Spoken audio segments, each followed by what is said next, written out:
Maverick News, the antivirus program for your mind. And now, the Freedom Reporters.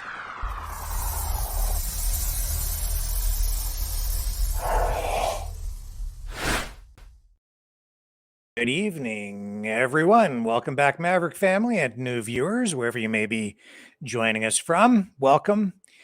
We have a couple of special guests tonight, regulars getting to be regulars here. First up, of course, our semi-regular co-host, Lori Spencer. Hello, welcome back. Hi, guys. And good to see you again.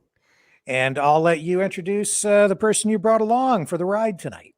Well, it's our old friend, Caleb Maupin, RT reporter, spiritual father of CPI. I guess founder of CPI. Would that be the correct term for you, Caleb? Sure. I am the founder. Yeah, I thought so. Well, welcome back to Maverick News. It's always great to see you, my friend. Always glad to be here. I'm just sorry the circumstances aren't so good. No, they are not. Yeah, a bit of an important subject tonight, regardless of what your political views might be. We're going to be discussing what appears to be an assault on the First Amendment and free speech. Absolutely. It's very troubling, no matter what your politics is. And I think that, Caleb, I should just give you the floor. I think you can explain this case better than anyone. For those who might be unaware, the Department of Justice handed down a very serious indictment this week against a Black activist socialist group called the Uhuru movement. And unfortunately, the story, once you unpack that, you don't have to be a socialist to look at this case and go, wait a minute, whoa, this puts, the First Amendment rights of every American citizen at risk. So, Caleb, I know you're expert level on this case. You know the Uhuru movement people personally. You've hosted them at CPI events. You had them there at the Summit Against Hypocrisy last month. So would you please explain to us what this case is all about and just kind of outline that for us? Well, sure. I think you hit the nail on the head when you say you don't have to be a socialist to support these folks, because some of the main people speaking up in support of them are Tucker Carlson and Glenn Beck and people like that. I was on Kim Iverson's program about it. And we're seeing a lot of conservatives looking at this case and saying, whoa, what's going on here? Meanwhile, a lot of the socialist crowd is silent because they are, somehow in line with the Biden administration. So it's a really weird situation because I've known about the Uhuru movement for years. It was just, it used to be years ago, you would go to anti-war protests in Washington, D.C., New York City. There'd be all kinds of different communist groups there selling their newspaper, handing out leaflets, whatever. And one of the groups you would see was called the African People's Socialist Party. And they had a newspaper called Burning Spear. I used to buy the Burning Spear from them. I think when Gaddafi died, they published like Gaddafi's last testament. I remember reading that. The Burning Spear. Yeah. Yeah. It's just one of these like small socialist groups. I understood it was a Black only organization, but then they have a separate group that's for white supporters, right? And that's how it's set up. It's a group of like Black socialists. And then they have a white supporters organization of people who agree with them. And they've been around forever. I think 50 years, right? At least, yeah. Their founder, Chairman O'Malley, he was a member of the Black Panthers at one point. He was a Black Panther. And I believe like back in the 50s, like in the Jim Crow years, there was like a racist billboard and he like splattered paint on it and, was put in jail for that and like did prison time. And, he was kind of just, a well-known Black activist who started his own organization. And so I knew about them, and I never particularly, had much of an interaction for them. I remember in Philadelphia, I would go to protests supporting Mumia Abu-Jamal. They would always be there selling their newspaper and whatever. And it was just a group, right? I mean, that's all I really knew about them. I knew a little about them because I've been in the anti-war movement for more than 30 years, and they were always there. At every major protest, they would have representatives there. And I didn't know much about them. I just knew they were really cool people. They're really right. Nice. I mean, they're just a group. You know what I mean? I mean, that's just what I knew them as. They're just, there's a whole alphabet soup of different parties. We know them by their acronyms: the RCP, the SWP, the ISO, the QWH, and the XYZ or whatever. I mean, it was just, there's all these different leftist groups. This is just one of the groups that I just knew about. and every so often I'd see them and whatever. So then about a week before our conference last August, my phone started blowing up one morning. Everyone was calling me, Caleb, did you hear what happened to the Uhuru movement, the African People's Socialist Party?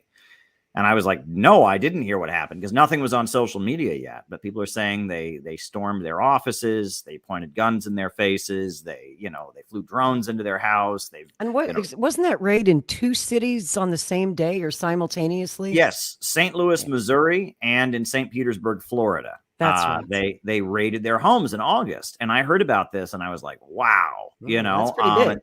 Yeah, and then later that day, one of their members gave a press conference, and then the FBI came out with an indictment against some Russian that they said they were connected to, some Russian guy they'd met with, and they said that's why we raided their homes. And so then they gave a press conference, and they said this is an unbelievable attack on our civil liberties, etc. That press conference was fire. By the way, it's one of the best I've ever seen. I love it. Everybody should go watch that press conference. Yeah. So, we were having our conference in Chicago, in a suburb of Chicago called Deerfield. So I called up their office and I said, we're the Center for Political Innovation. We agree with you on the Ukraine situation. We're also sympathetic to Russia. We'd like to see if some of your members can come to our conference and highlight what's just happened to you, because this is very terrifying. This is an attack on all Americans and their freedom of speech. And they said, okay. And a week after they got their homes raided, they sent 5 of their members to our conference in Chicago. We gave them a huge standing ovation, and we let them talk for quite some time. They gave a long presentation. They were kind of our guests of honor. I introduced them to Tara Reid, who's the victim of Joe Biden, who was also a speaker at our conference. Introduced them to Garland Nixon. He also, he's a radio host. He was speaking at our conference. That's what happened. So that happened. And they've been having meetings ever since then saying that we expect the government is going to indict us.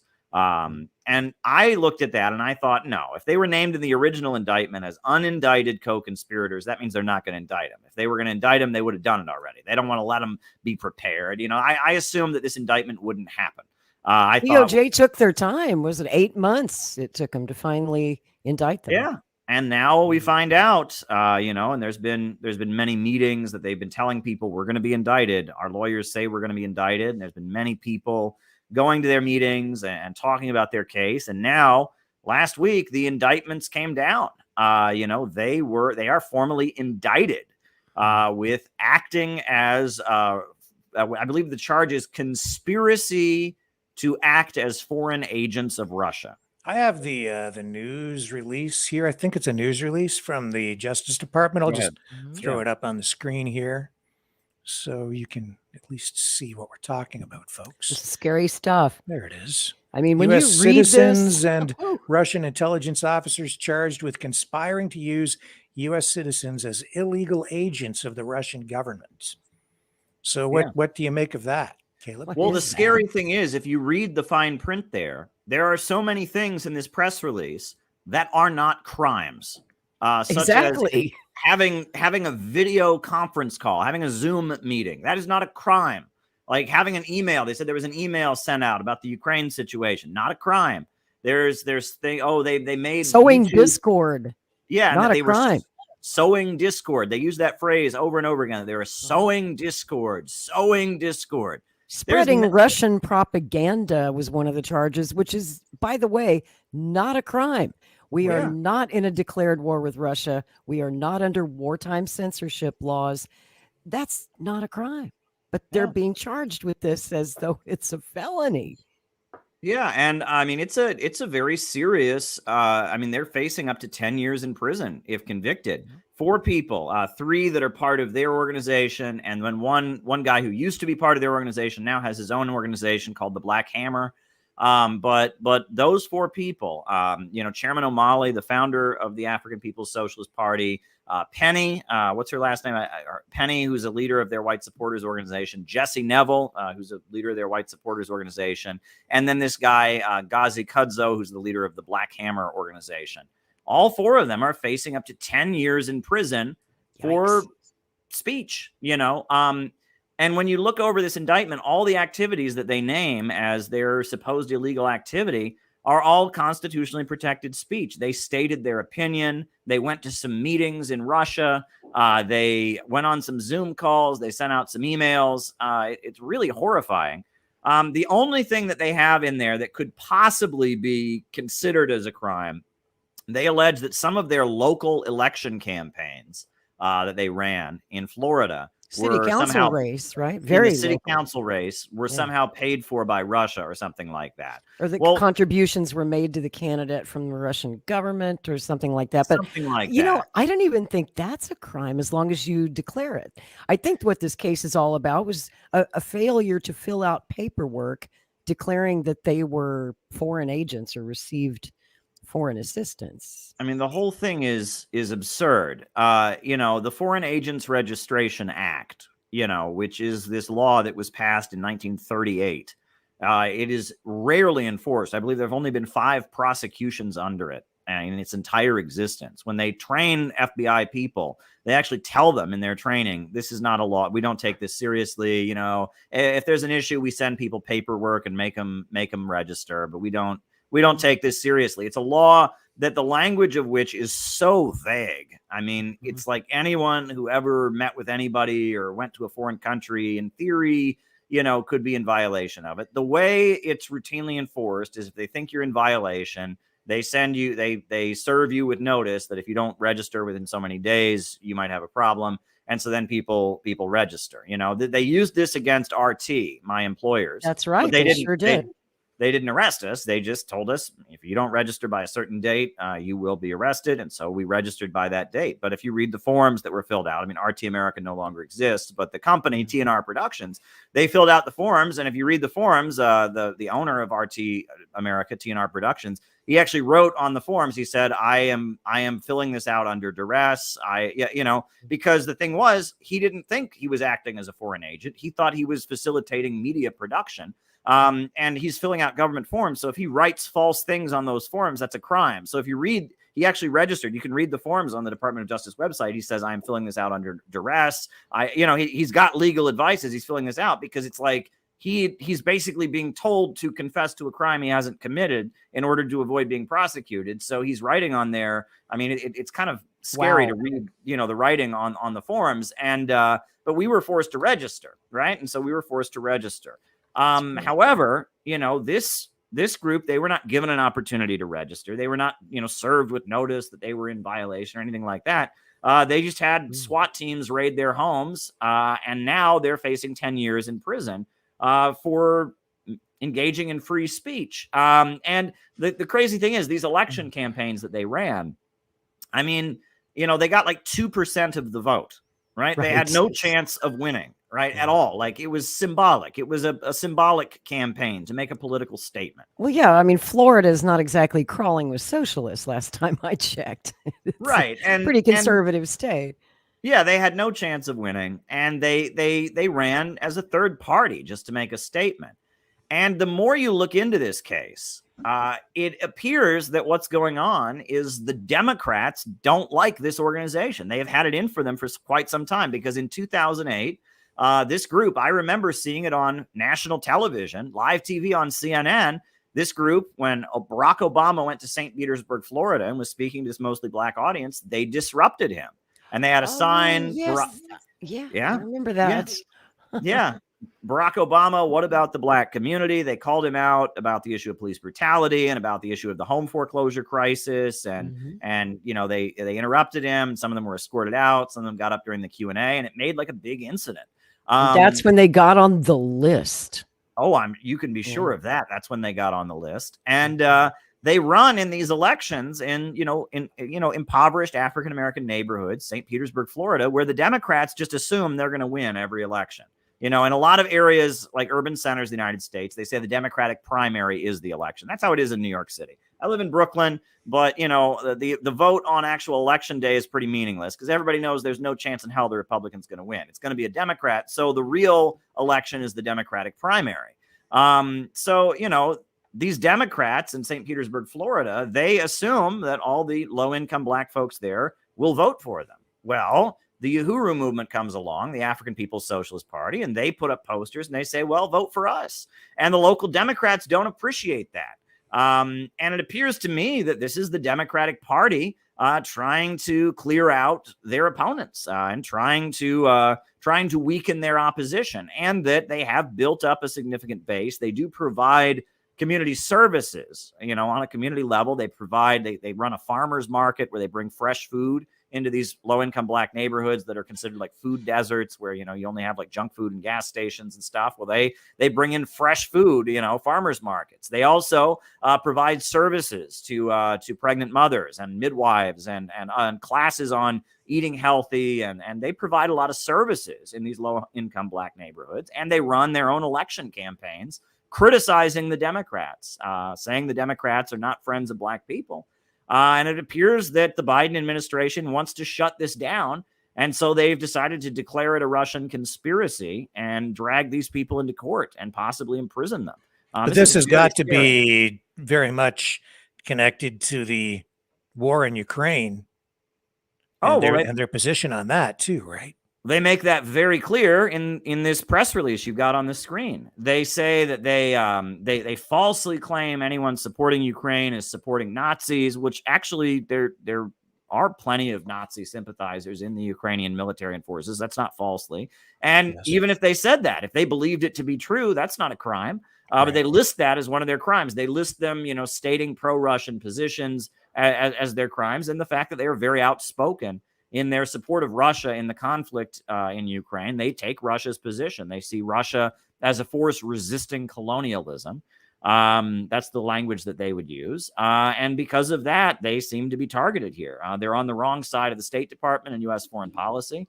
On top of that, they're on the wrong side of the Democratic Party. And so now, in the name of stopping, quote unquote, election interference, keeping the ever debunked nothing burger of Russiagate alive, they've decided to charge these people. This is a very serious situation.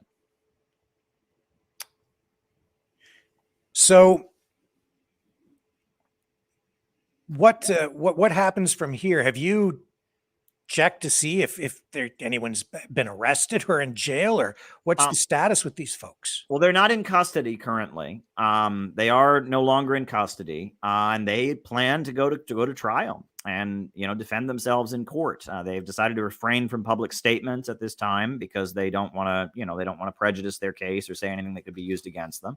They are preparing a defense, and they have attorneys who will show that they are not Russian agents by any means. They've been doing this for well over 50 years. They've been spreading their message and explaining and putting forward their viewpoint. On top of that, they will show their election campaigns were, completely legal election campaigns that they ran and they've been running for many decades. And they will show that them going to a conference is not illegal. Them, having Zoom conferences and web conferences is not illegal, and they're prepared to defend themselves in a court of law. But it looks like it's going to be in the Florida district of federal court. They are going to be charged, and facing federal charges.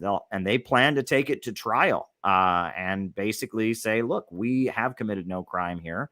All the charges against us are just that we exercised our rights under the First Amendment. You don't have to agree with us or like what we say, but we have the right to say it. This is a big case. This is a really big deal. And if they are convicted, this opens the door to jailing all kinds of people. I mean, they could jail Tucker Carlson for this. They could jail Max Blumenthal for this. They could jail all kinds of people. I mean, this opens the door. If they say that things you say, statements you make on social media or in interviews or in web conferences, if they say that constitutes, being a foreign agent, at that point, the freedom of Americans to speak and put forward an understanding of events that is contrary to mainstream media and U.S. foreign policy becomes illegal. And that's a really, really scary situation. This has almost a McCarthy type feel to it, really. Well, it does. And this phrase they use, sowing discord, that's not a crime. The way free speech works is you're allowed to say what you say, even if it makes somebody mad, right? And I mean, all media sows discord. That's what media thrives on, is controversy. Any candidate who runs for office is going to have to criticize the other candidate, have discord. I mean Donald Trump sowed a lot of discord. Are they going to charge him?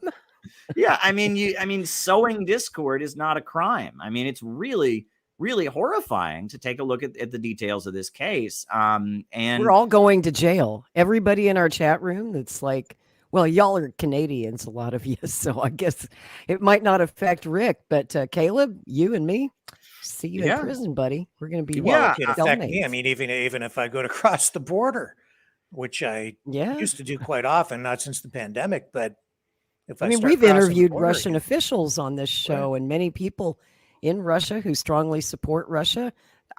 Maybe they're Russian propagandists, but so what? That's not illegal. Right. It shouldn't be. That's what Tucker Carlson said on his show. He said, you can espouse Russian propaganda or Ukrainian propaganda or American propaganda if you want. Right. I mean, exactly. You hit it. What about all these people who spread pro-Ukrainian propaganda in the mainstream media 24/7? They're getting money from somewhere too. They work on behalf of Ukraine's interests. That's not illegal. So fair is fair. Yeah, I mean, in the Foreign Agents Registration Act, they did use this to threaten some of Trump's associates, if I remember correctly. I can't remember their names, but there were a couple of Trump's associates who they tried to claim were illegally lobbying for political parties in Ukraine or something like that. They did use that. Giuliani was one of them.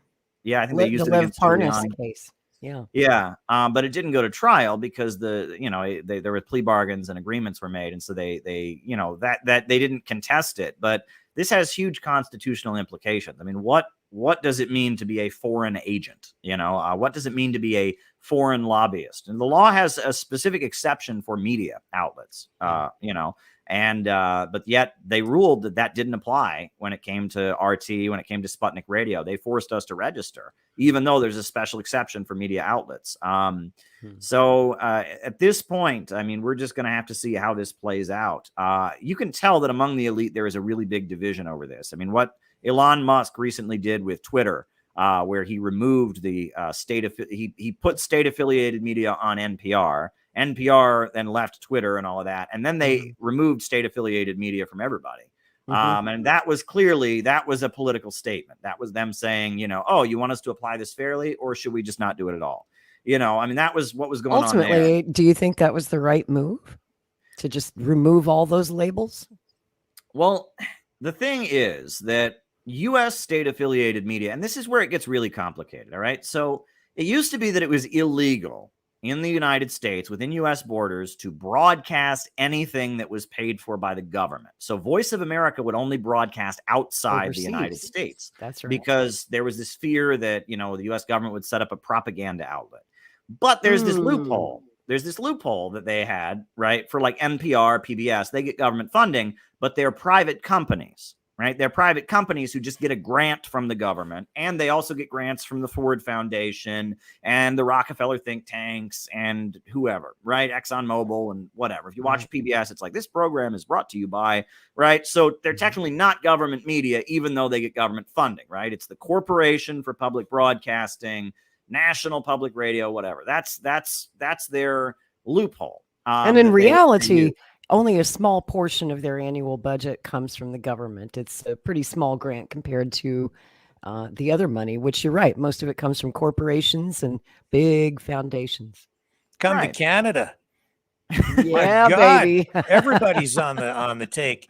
Every mainstream media outlet gets money now, millions. And the CBC on Twitter now, they were labeled a government-funded broadcaster, and then they left, right? Well, yeah, they said, we're not going to play on Twitter anymore, and now they've Elon Musk went, okay, so now they're labeled as 69% government funded. What's your ranking on the fundometer for RT?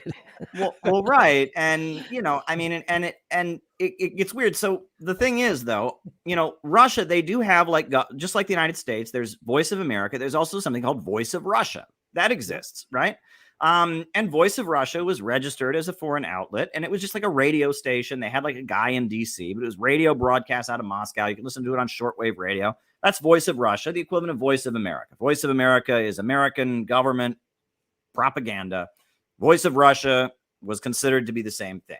But then, RT, though, is just like NPR in that it's a private company in Russia, RIA Novosti. And I'm probably butchering the pronunciation, but it's a private company. Does that company receive some government funding? I would assume so. But again, so does NPR. So does CBC, right? And but at that point, BBC, for example, is also a private corporation primarily funded by the British government. So the way the law was worded was if you were like BBC or if you were like NPR, you were not considered government media of a foreign country. So then you didn't have to register. But then they decided, well, that doesn't apply in the case of RT. But because RT gets some funding or whatever, or because we've published all these reports, which some of the reports they published about RT are hilarious. They get things so blatantly wrong. And lies.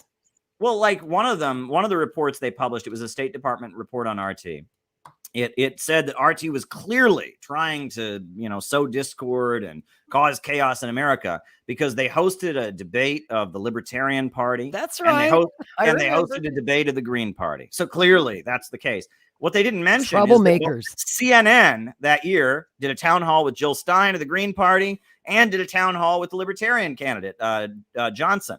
So I guess CNN is also a foreign asset, trying to sow. I mean, CNN sows more discord in this country than probably any other media outlet.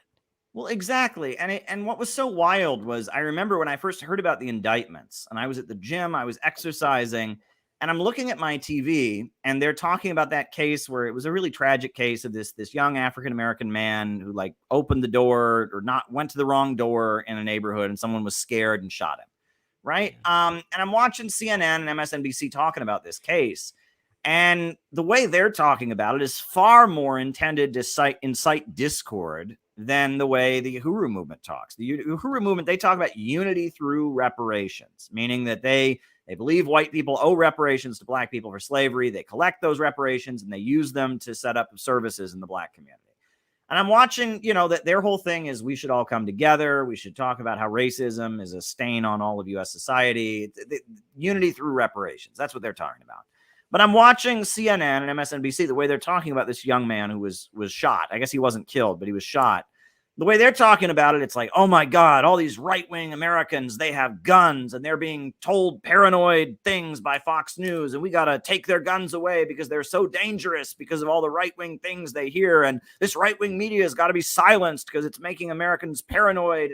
It's like they're, imagine, is that a message that's going to bring Americans together? There's this group of people that are paranoid and dangerous, and we have to take their firearms away. We have to revoke their constitutional right to own guns. And on top of that, we need to ban their media because it makes them crazy, violent. I mean, you watch this. I'm watching the way they're reacting to this. They're like trying to stoke up a civil war. If you outlaw Fox News or you confiscate the firearms of conservatives, you are going to have a civil war on your hands, right? Whereas the Uhuru movement is saying, hey, could you give us some money to set up a farmer's market? I mean, who's sowing discord, for goodness sakes? It's wild. It's wild to watch, I mean, I feel like, yeah, it really is. And I feel like, everybody with any common sense needs to be speaking up for the Uhuru movement right now. Anybody. I mean, the fact that Glenn Beck and Tucker Carlson have spoken up already, Glenn Greenwald is all over this, Max Blumenthal, anybody with any sense of free speech constitutionality needs to just raise from the heavens about how outrageous this is. The Department of Justice needs to drop the charges and apologize, for goodness sakes, I mean, what in the world is their case going to be based on? I mean, are they just going to have like statements that they've made? I mean, where's the evidence? I know. I was thinking the same thing when I read the actual indictment this week, and I'm like, where's the beef? I mean, you have no case, DOJ. This is even weaker than the case against Julian Assange, which is very weak in my opinion. I don't think they have poop. They ain't got a case. And so this thing, though, I can't find a crime in there with a fine-tooth comb. I just see it's the most insane thing I've seen the Biden administration do yet.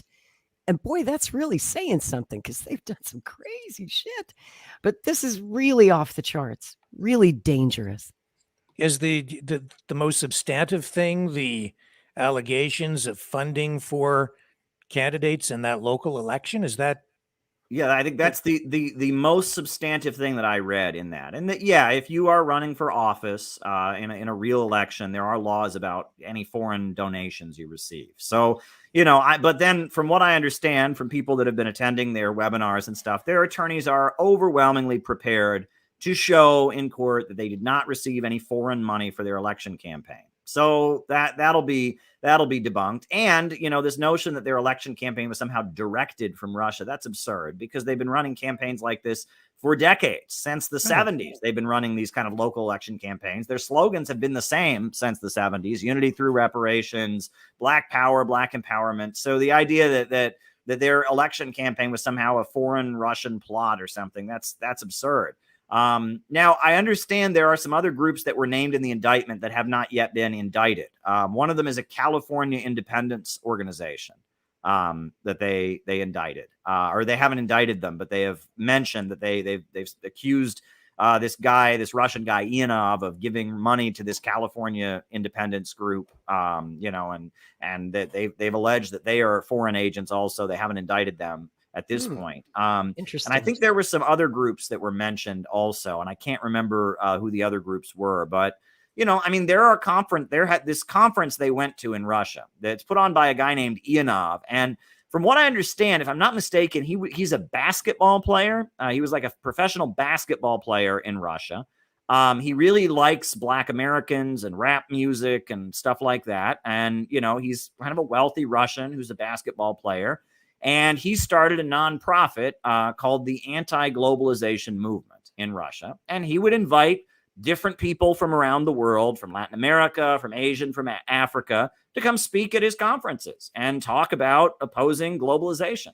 And he invited conservatives, and leftists and other kinds of people, invited them to his conference to speak about opposing globalization, to kind of put forward their perspective. It was a wide variety of different voices. And these were like fancy conferences in Russia, fancy hotels, fancy video production teams filming them and such. And many, many different American organizations took up the opportunity. It's like, hey, you're going to fly us to Russia to give a presentation, why not? And this is the thing is the Americans do this all the time too. What do you think Biden's Summit for Democracy was? They flew in people from every corner of the world to talk about how they're doing human rights activism paid for by George Soros and the CIA. There are conferences in New York City and in Washington, D.C. and Chicago all the time with people flown in from some different country where the USA wants to stage a protest movement and bring down the government or something. And talk about sowing discord. Yeah, this is something the United States does all the time, is they have conferences where they bring people from different countries to come forward with their perspective. Who do you think Epoch Times are? The Epoch Times is everywhere. That's a group of people that were sowing discord all over China, to the point that kids were getting kidnapped and, calling their parents on the phone and saying, I want to leave. I want to get protected. And they couldn't do that, intersections were being blocked for hours as the Falun Gong people were doing their exercises in the middle of the street. And in the 1990s, the Chinese government cracked down on them. And they said, we're going to crack down on this religious movement. And the leader of them fled and now lives in Queens. And they run the Epoch Times newspaper, which is a big part of the Trump movement. And they're openly trying to violently overthrow the Chinese government. And they are this religious group that is notoriously anti-gay. Some of them want to execute all gay people. Some of them just want public castration of all homosexuals. There's a debate. Holy cow, among I didn't them. know that. Debate, they also believe that anyone who has an interracial parents, then you don't have a soul. Right. You have to have people of the same race have to produce you in order for you to have a soul. So those of us who have interracial parents have no soul. This is a fanatical organization. That's the Epoch Times. I haven't seen anything like that from them. I'll have to look that I honestly stuff up. did not know that. Yeah, well, they save that for their Chinese members. For the white people, they're just an exercise society. They're just a spiritual group, a religion in China that has beliefs, and they've been so persecuted, and and they support Trump because Trump wants to fight evil China that's persecuting them. But for their Chinese members, they have a very nationalistic and very, very traditionalist authoritarian message, that is very, very anti-gay, very racially separatist oriented. And they argue, one of their big arguments is, I guess they're Buddhists, and their beliefs are like they're a specific interpretation of Buddhism. And they argue that when the communists came to power in China, when they gave women the right to vote, that was one of the biggest signs that China was heading towards what they called a Dharma ending period, like a disastrous period, because women should not be voting. Women, should be submissive to men. That's one of their big beliefs. That's one of their big beefs against the Chinese Communist Party. They're not democracy activists, which is how they like to present themselves. They are fanatical, fundamentalist Buddhists with a very... It doesn't sound very democratic to me. No, they're feudal. They're advocates of feudalism. They glorify feudalism. And that's the Epoch Times. And that, they started a newspaper, I guess in the 80s. Some of their members started a newspaper in their basement, and one thing led to another. And it was when in New York City, they started putting a China Daily newspaper on all the newsstands, because China Daily is like an English language newspaper funded by China. And it was, you read it, it was kind of encouraging Americans to invest in China, reporting on U.S.-China relations from a pro-China perspective. And so once that was available, and it cost 25 cents, it was on all the newsstands in New York City. Suddenly, Epoch Times had a grant, and they had money to get their newspaper everywhere, and it was available, and it was free for a while. It's not free anymore, but it used to be completely free. They had these just boxes everywhere. You could get the Epoch Times for free, and that was pretty clear. That was intended to be like the rebuttal to China Daily. Once China Daily was available, then they had Epoch Times. But I remember when Epoch Times were liberals. That's what I remember during the Obama years. Yeah, because they're hippies, they're mystical Asian Buddhists that do exercise and all of that. And I remember Epoch Times, the front page would always be like Black Lives Matter and no kidding. Yeah, I remember they were liberals. And then when Trump won, at first they didn't like him. They ran articles that were criticizing Donald Trump, comparing him to the Chinese communists, saying he's an authoritarian. But then about a year, maybe even a year and a half into Trump's administration, Trump made it clear he was going to jump on the anti-China thing. And then all of a sudden, at all the Trump rallies around the country, Epoch Times, their members would be inside the events, giving free copies of their paper to every person who attended. And all of a sudden, they were for Donald Trump. They were a pro-Trump paper. And that's Epoch Times. And it's a very interesting thing. What I also find, this is directly related to me, they have a guy who writes for them named Trevor Loudon, who's a New Zealander, and that guy is obsessed with me. He name drops me in all kinds of columns, and he gets all kinds of information about me hilariously wrong. I love Trevor Loudon. They're paying him to write these articles like stalking American communists, and so he always finds a way to fit me into every article, and he gets things hilariously wrong. I love that guy. God bless you, Trevor Loudon. God bless you. Thanks for the laughs, Trevor. Yeah, he went on Roger Stone's podcast a couple months ago, and he said that I was a big influence on Tulsi Gabbard. I love that. I play that clip on my show like every opportunity. What a compliment. Yeah, I know. He says Caleb Maupin and the Center for Political Innovation. And the Center for Political Innovation are a huge influence on Tulsi Gabbard. They are promoting Russia and North Korea. It's awesome. I love that guy. So, I will give them credit. I will thank them for putting my name in print and saying I'm a member of groups I'm not a member of.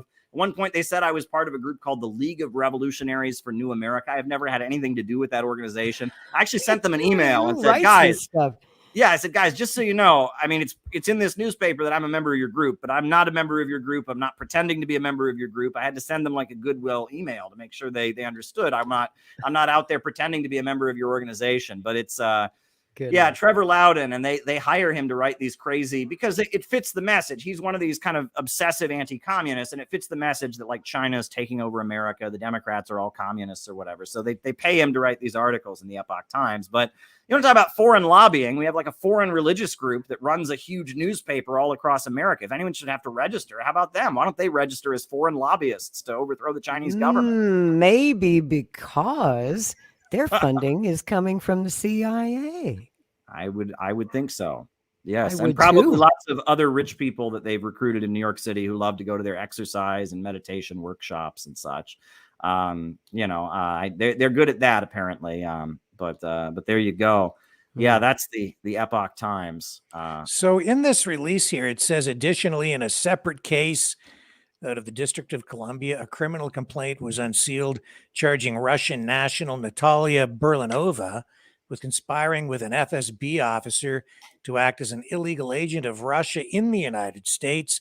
And then there's a quote from Assistant Attorney General Matthew Olson of the Justice Department's National Security Division, where he says Russia's Foreign Intelligence Service allegedly weaponized our First Amendment rights, freedoms. Russia denies its own citizens to divide Americans and interfere in elections in the United States.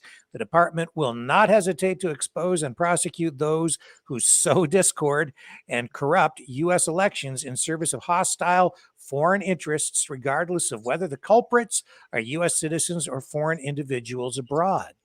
Have you had a chance to sort of digest the direct Russian connection there?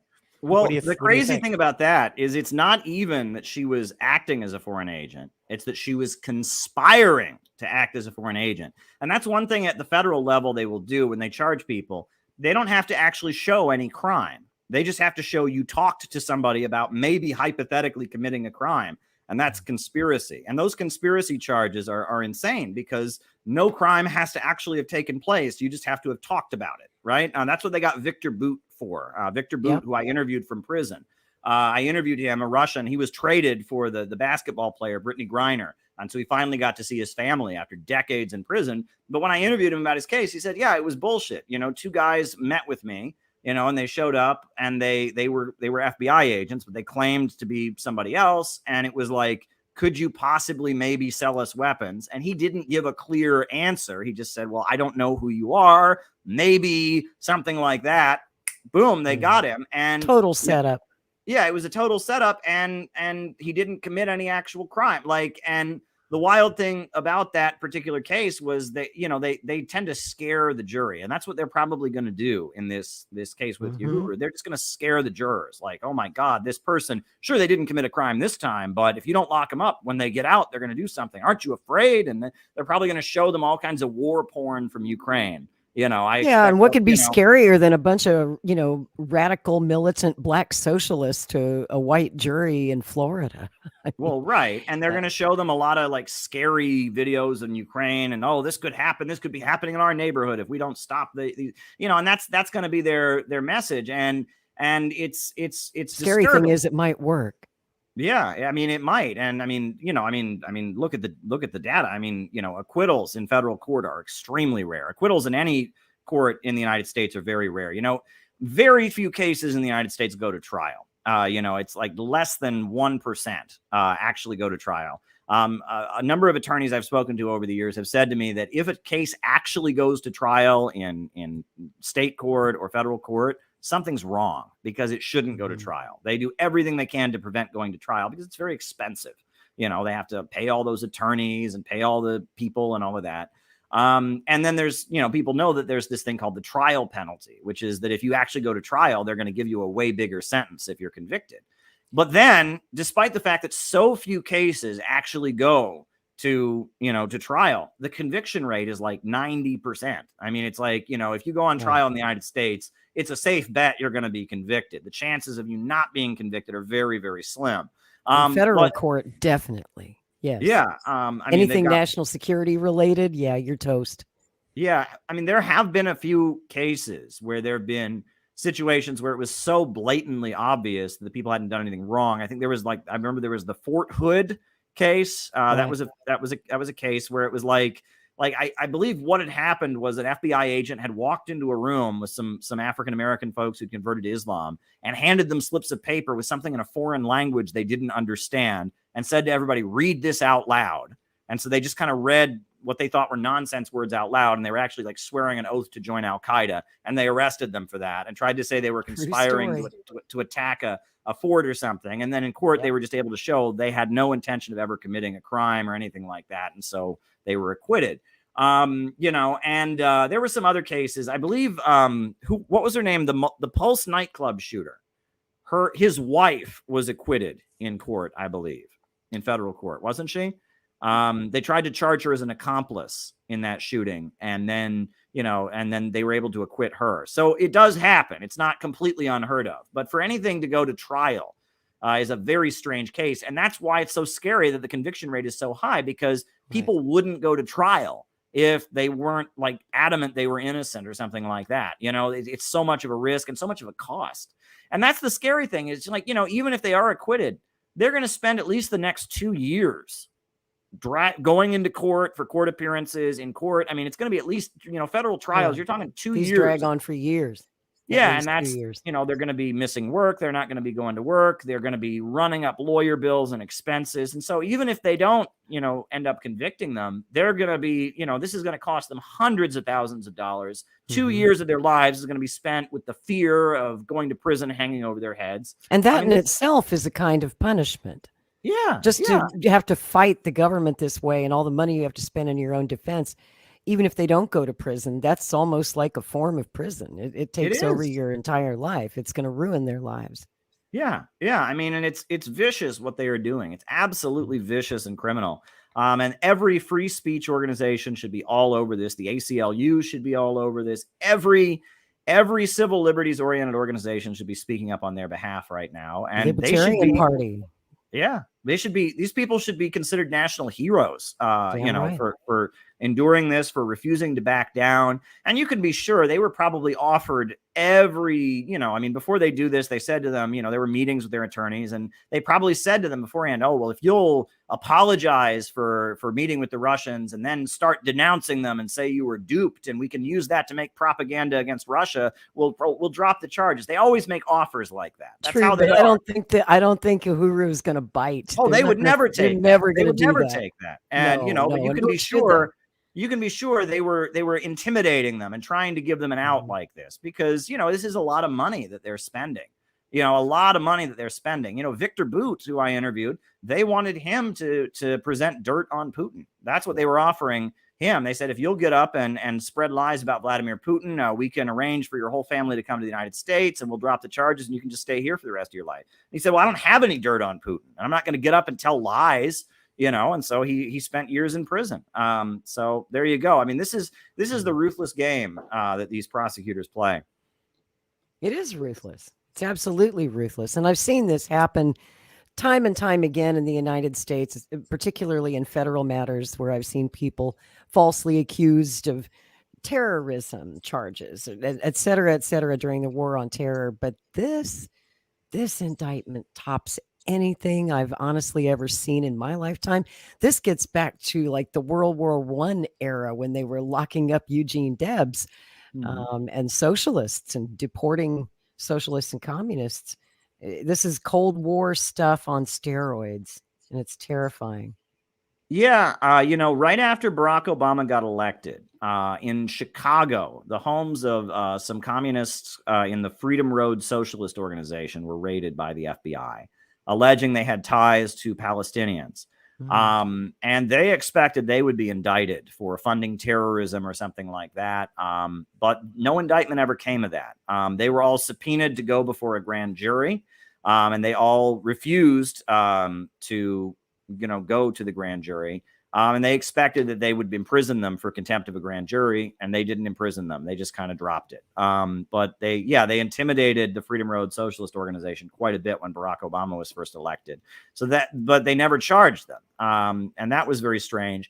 I believe there were also some anarchists in Portland during the Obama years who ended up getting called before a grand jury, not testifying against their friends or whatever, and then being, imprisoned for like 8 months or something like that. And, if I remember correctly, one of the head Weather Underground people, Bernadine Dorn, she was called before a grand jury. She refused to name names or whatever, and they did imprison her for 8 months for contempt of a grand jury.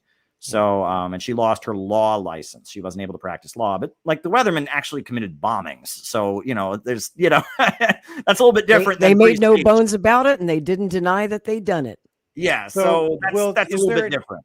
Is there sort of an ongoing effort, or do you think that the DOJ will point to media reports or negative reports, try sort of portraying this group in a negative light? I mean, in Canada, I think the Canadian arm of this organization, some of those members have been involved with BLM. They're a socialist organization with Marxist ideology. So of course they would have some affiliation at some point and crossover dovetailing with other groups on the left, but I don't know if they're necessary. Would you consider them woke? I don't know.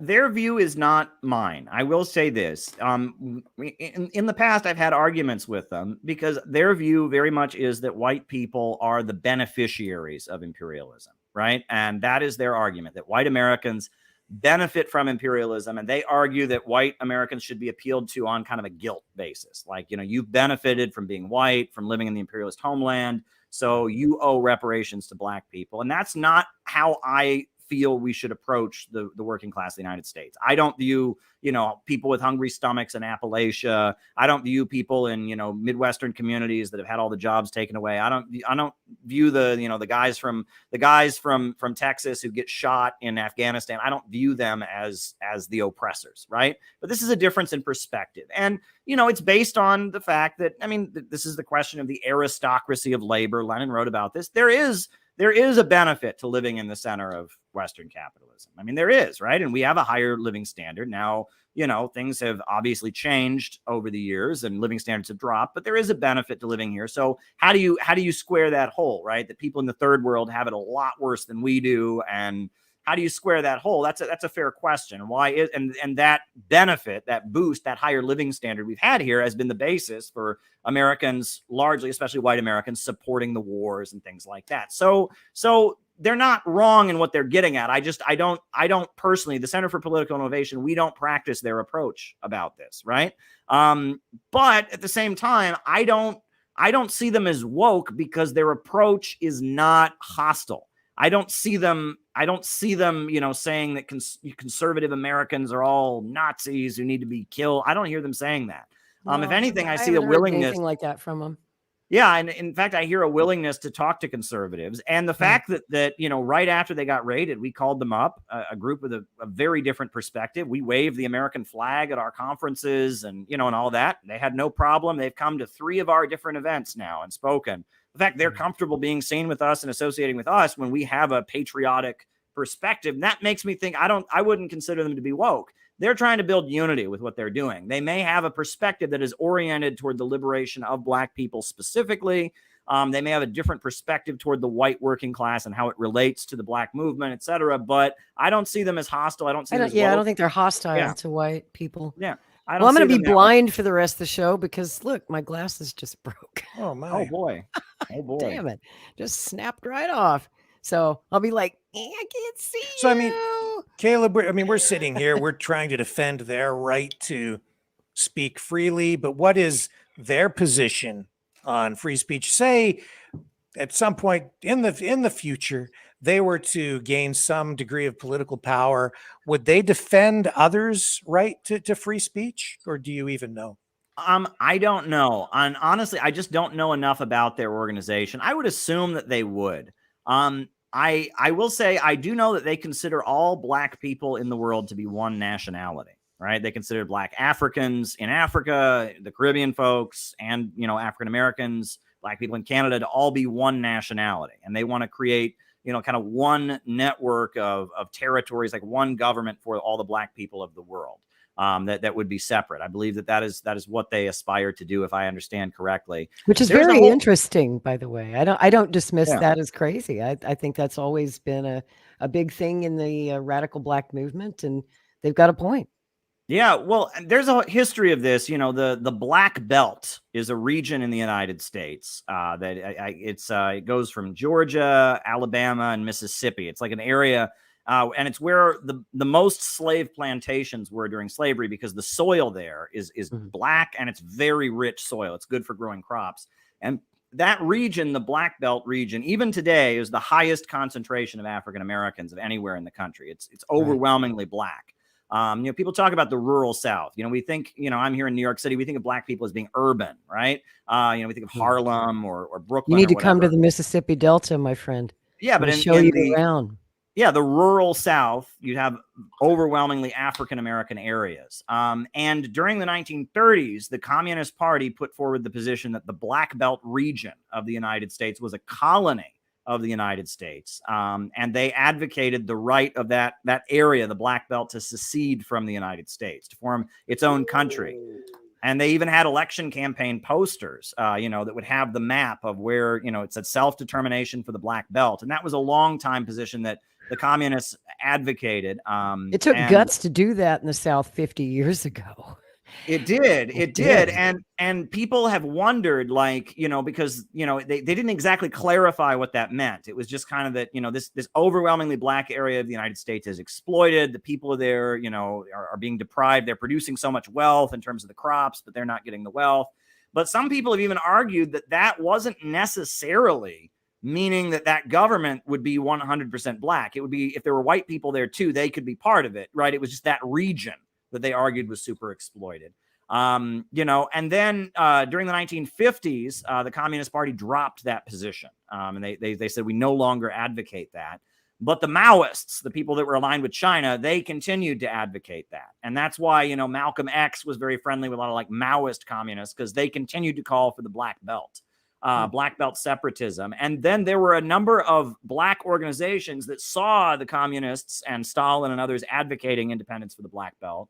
And they started adopting it. The Nation of Islam called for independence for the Black Belt, for a Black national territory. The Black Panthers called for that. And there was a group called the Republic of New Africa that was formed at one point in the 1960s and 70s. It was like a Black communist organization, and they called for that as well. So there's a whole history of these kind of, positions that people take. And, it's a little bit different. The position that I've always taken as a communist is that if the Black people in that region wanted that, if Black Americans in general or the Black people of that region wanted to break away from the United States and form a separate country, I would support their right to do so, right? But I don't advocate that, because coming from a white guy, that sounds like segregation, right? And it also sounds like how the Civil War started.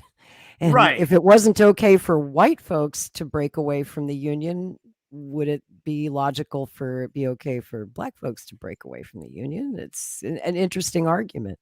Right. Again, if the Black community in its majority was overwhelmingly saying that that's what they wanted, I would respect their right for that position. I don't see that among Black Americans. Most Black Americans don't consider themselves to be Black nationalists. It's a much bigger percentage than you would think, though. Right. I mean, and white people underestimate that. But Minister Louis Farrakhan is widely respected in the Black community. Other Black nationalist groups like the Uhuru movement, have roots, and that Black nationalism is a big current. And there's many different wings of it. Have you ever heard of the Black Hebrew Israelites, for example? Yes. And, those groups have always historically been targeted by the government. But this harkens back to the old J. Edgar Hoover days. And, I was not expecting this in the 21st century. It's like we're just rolling backwards in time to the Cold War, to the McCarthy era, to the J. Edgar Hoover era, especially of persecuting any kind of civil rights movement, Black Power movement, radical socialist groups. That's always been defined an enemy of the U.S. government. And yet what sickens me is that these woke Democrats, and this is a Democratic administration that loves to pay lip service to how much they love Black people, right? Doesn't Biden brag that he hired more Black people into his administration than any other in history? Yeah. He really loves Black folks, doesn't he? Well, that's what's so wild about this, is that this wasn't Trump who did this. If Trump did this, they'd all be screaming from the heavens. They'd be losing their minds. MSNBC. Yep. But now, because Biden did it, it's not even worth mentioning. And the people that are coming to their aid are the conservatives, who see that this could be used against them. And they see what's happening with Trump, right now. They see what's happened to a number of conservatives right now. And they say, this sets a dangerous precedent. So we're going to have to see how this case plays out. My, Center for Political Innovation, we're going to be all over this. We are going to be all over this because, this is huge, and it's not getting the mainstream coverage it deserves. I'll tell you that much. I'm glad Tucker Carlson covered it, but, I feel like the reason it's not being covered is it's indefensible. MSNBC and CNN have decided their mission is to defend Joe Biden, and there's no defense here. Especially in the light of their woke, we love Black people, we're so anti-racist. There's no defense of this. There's absolutely no defense of this. One thing I So- loved when Tucker did that segment the other night, which was priceless. He played some older footage of Chairman O'Malley. And I've been following O'Malley for years because he's just such an interesting cat. And Tucker was like, I don't know the first thing about this guy. I probably don't even agree with this guy, but I like this guy. Right. You know, there's something about Chairman O'Malley, which is why he's such a powerful leader. Yeah. And, you know, there was a Zoom meeting yesterday of the Hands Off Uhuru group, and they were fundraising, of course, for the Legal Defense Fund. They raised $20,000 yesterday. Good. Which is amazing. And they're going to need it. And they're going to need a lot more because this is a David versus Goliath battle. When you have to fight the federal government, they're going to do all that they can to break you financially. And I have a feeling this group doesn't have that much money. So, yeah. Yeah, I sent them a big donation, and many members of CPI have done so. Many friends Awesome. of CPI. Everyone, this should be a focal point. This should be a central focus right now, defending them. So, yeah, that's kind of where I'm at. All right. Well, it was good to talk to you both. I hope you continue to have a great show. My best wishes. Did you want to play that video you sent? Oh, sure, we can do that. If you're sure, not yeah. Well, I didn't know if we were where the conversation might go. I did send you some video from our kind of speak out in front of the White House opposing the Summit for Democracy. Go ahead and show it. You can show it. Yeah. You got that on your Hang end, on, Rick? I'll get it all set up here. Get her done. Yeah. This is really cool, guys. I hope Joe Biden was home. Was he home that day? I don't think so. I don't think he was. Because Joe Biden is going to have a war propaganda show next week. He's calling it a summit for democracy, but we're here to expose it for what it really is, which is a summit of hypocrisy. And we are having our summit against hypocrisy. Joe Biden's war propaganda show about demonizing Russia, demonizing China, demonizing Venezuela, demonizing Cuba, demonizing Iran, and speaking in the name of democracy, when at the very same time they're suppressing our civil liberties over here. They're censoring us on social media. They're empowering the FBI to spy on us. They're violating our civil liberties. They're suppressing third parties. And he wants to lecture the world on democracy. Well, we're here to say we don't want a war propaganda show. We don't want the summit for democracy. We're here to oppose the drive toward war. We need jobs and schools and healthcare and education here in the United States of America. We don't need a war propaganda show. They're spending all this money to fly in leaders from around the world to publicize this war propaganda show to build the case. Our enemies aren't in Venezuela. Our enemies aren't in Iran. Our enemies aren't China or Russia. Our enemies are on Wall Street. Our enemies are in the Pentagon. Our enemies are among the billionaire multinational oligarchy that's running this country and grinding this country into poverty. That's right. We're here to oppose Joe Biden's propaganda show. We are here to say that it's time to fight for jobs, healthcare, and education here in the United States. We need a better country at home, not more wars around the world. We reject Joe Biden's propaganda show. We say he is not an American patriot. He is loyal to the big multinational corporations that have been plundering this country, that have been grinding us into poverty, destroying American jobs and schools. He wants to send more and more money, billions of dollars into Ukraine.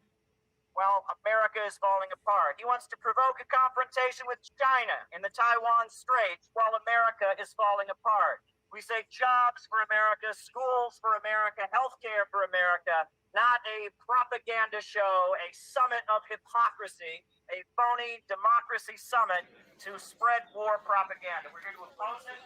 On the microphone. Gavin, go ahead. They tell us that all these countries, Russia, Iran, China, Venezuela, are somehow our enemy. But in reality, these countries, think about China. China has lifted 800 million people out of poverty. That doesn't hurt us. That helps us. Their fight is our fight, and this fight did not come to us. But we say, bring it on! Yeah! Biden, George Soros, and the globalists, they want war with Russia and China because they are creating an economic alternative to the United States imperialism. Biden and the Democrats and the Republicans are leading us to a nuclear war, which the imperialist powers provoke. They're mobilizing and sending money to Ukrainian Nazis. They're voting to start a third nuclear war with Russia and China. These two parties are driving us towards a new imperialist world war, a war Americans have nothing to gain. They are playing with our lives. They're playing with American lives. The way out is not war, it's peace and development. Defund Ukraine! Defund Ukraine! Defund Ukraine! Defund Ukraine! Defund Ukraine! Defund Ukraine! Defund Ukraine! No nuclear war! No nuclear war! No nuclear war! No nuclear war! No nuclear war! I have 2 kids, and I do not want them to die in a fiery death. I just want them to have beautiful, wonderful education, good schools. We need infrastructure. We need more infrastructure. We need to build up our country. No degrowth. No war in Ukraine. We need to stop all movements toward nuclear war. For my kids, for your kids, for all children on this whole planet.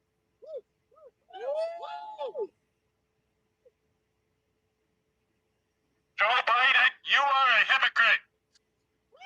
Instead of going all over the world trying to impose so-called democracy, how about we have some democracy here in the United States? That's right. 20 years after our genocidal war against Iraq, not a single war criminal has even gotten so much as a ticket. The only people who have been jailed are the people who exposed the war crimes and exposed the torture. It's time to free all the political prisoners, from the left and from the right. Free all the political prisoners from the 1960s. Free the black revolutionaries. Free the January 6th political prisoners.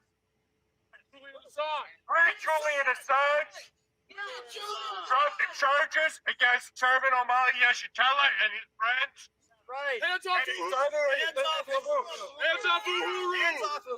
No political prisoners in the United States. Do not open your mouth to accuse any other nation of being authoritarian until you clean up your own house, Joe Biden. Stop the hypocrisy.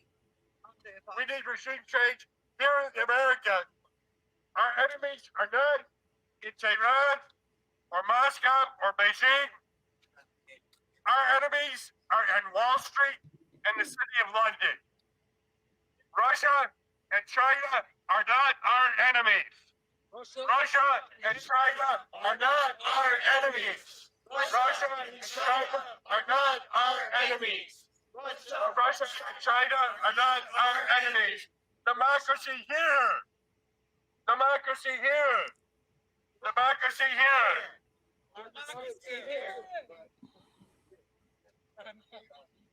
All right, I have a question for you folks.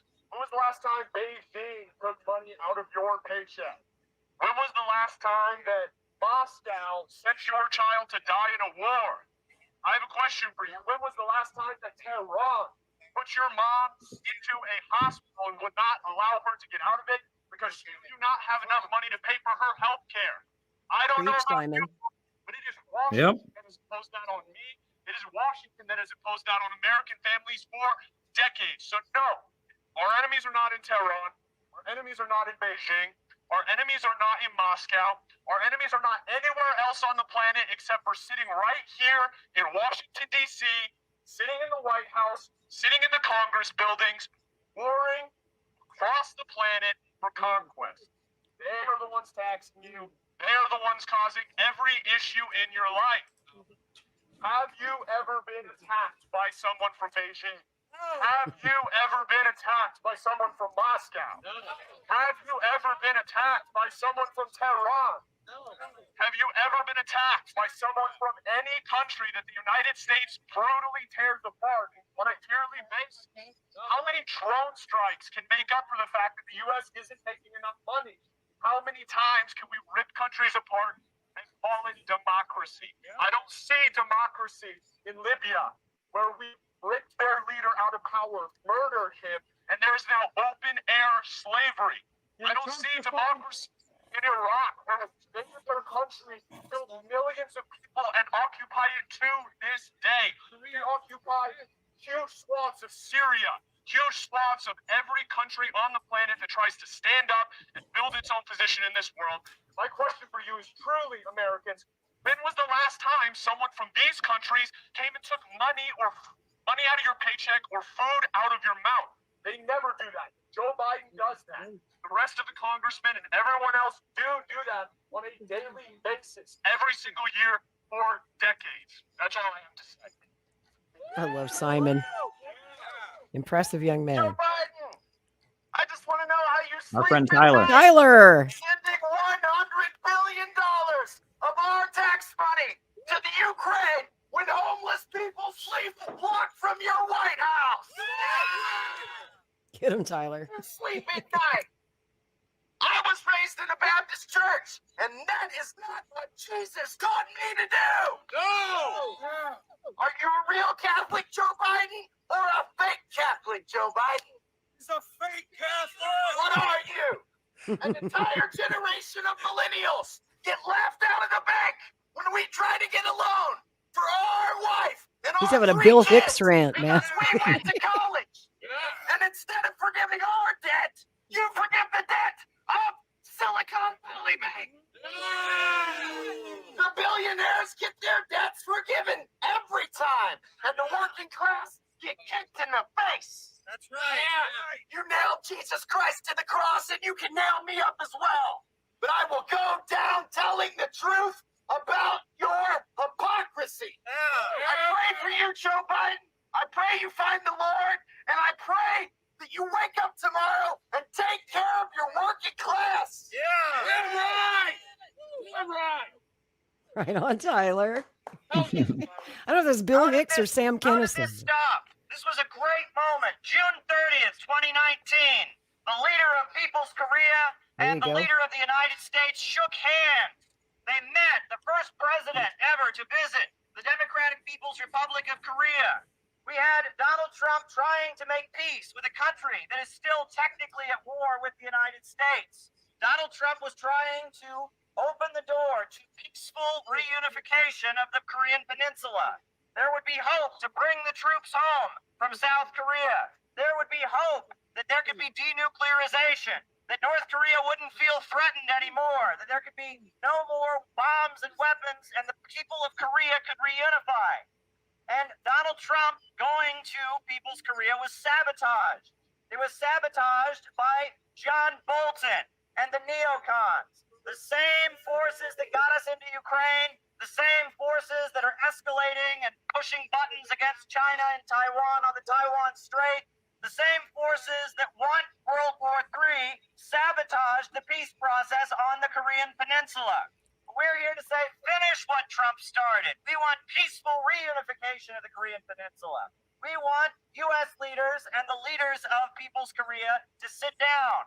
We would like to see trade between the United States and People's Korea. We would like to see those railroads in South Korea that have been built. We'd like to see them in action and see the Korean people trading with each other. We don't want war. We don't want money wasted on international confrontations. And we also don't want a police state.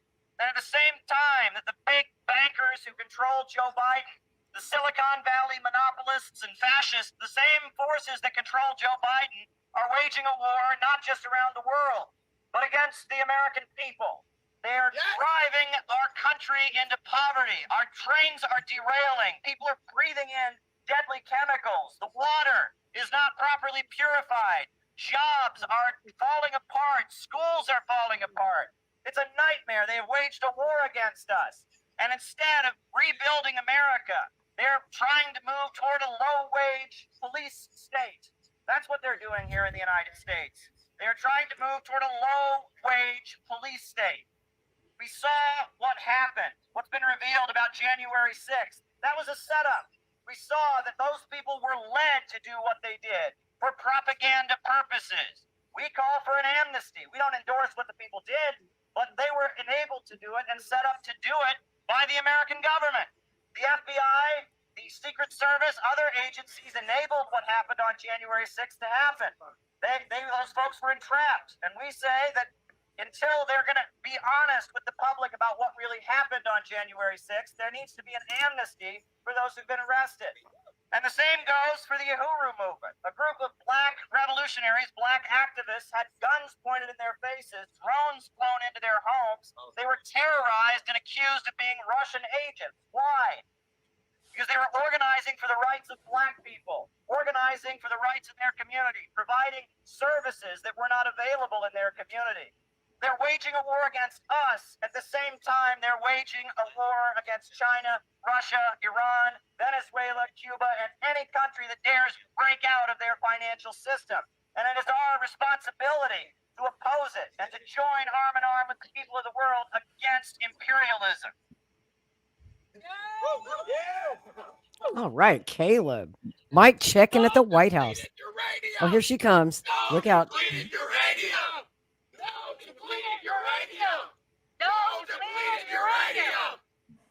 To call out U.S. imperialism. President Joe Biden, stop spreading imperialism. It's one of the saying that Russia and China is also imperialist. That is not true. The American government has 1,000 military bases abroad. China has like 1. Russia has like 8. We are the imperialists, not us, not the American people, the American government, the elites. I'm a Filipino American immigrant. I want to ask Joe Biden to remove the bases in the Philippines. Oh, yeah. That's a lie. We're the Filipino people. Those are the Philippines who turned to Ukraine. That's right. Yes, over there. China. We are trading with China. That is part of the Asian nation, the Asian continent. Income for Asians. The American government should focus on this here, the American people. We're suffering. We don't have retirement money. Our students are in debt. They can't buy a home. They can't start a family. We need to focus in America. Let's stop meddling over there. Stop the war in Ukraine. War in China. Let's focus in America. Let's love our people. We love each other. It's about love, Joe Biden. If you love us, focus on us. Spend money on us. Invest on us. Bring my cousin home from the Based. Philippines. Bring the troops home. No to EFTA. EFTA is the Enhanced Defense Cooperation Agreement that they claim is a temporary military base in the Philippines. And it is a real military base. So no to EFTA. No to EFTA. No to EFTA. No to EFTA. No to EFTA. No to EFTA. What was she saying? No to what? No to ECA, which is the Oh. U.S. military bases in the Philippines. Biden said Got it. Okay. billions of dollars to the Nazis in Ukraine and not one penny to the people who eat poisoned in East Palestine, Ohio. That's right. We need money for water, not for war. Money for water. Not for war. Money for water, not for war. Money for water, not for war. Free East Palestine. Free East Palestine. Free East Palestine. Free East Palestine. Free East Palestine. No more war. No war. No more war. No more war. No more war. No more war. No more. You know what really strikes me as I watch this video is how many people are just ignoring you, just going on about their day, doing their little touristy thing at the White House and taking selfies and shit, and they're not even listening to you. And this is World War III, and it's amazing how many Americans can't be bothered to even stop and listen to what you have to say. For those That's of you true. in the audience, people here who are standing here with flags, we're not all from the same party. We don't all believe in the same thing. Some of us come from the right, some of us come from the left. Why are we here? Because we all agree that we do not want war. We do not want nuclear war on children. Kill our children. And we also don't want any more war spending, because every dollar that we spend in Ukraine means that there's one less dollar to feed a hungry child.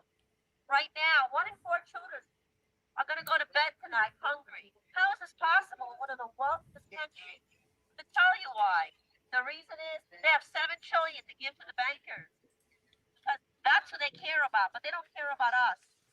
And if you're really interested in stopping the possibility of war, if you want to stop poverty and the war on the working class, then come over here and join us.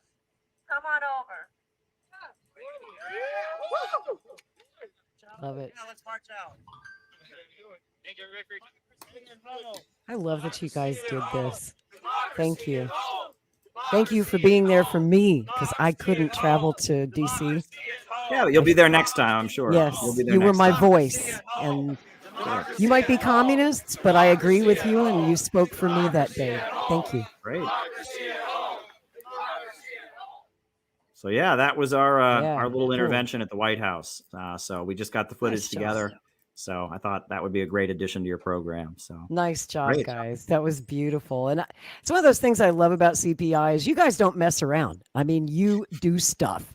You Yes. organize, you do real direct action like that, and you do it on a regular basis. You don't just sit around and bitch about the government. You take action. I love that. Before we go, Caleb, I had one last Sure. question. It's just Go ahead. kind of a funny thing. It's something Yeah. I've always admired about you, and it's something about many of the folks in CPI, especially the gentlemen. I noticed that you guys wear suits and ties. You don't show up in regular street clothes.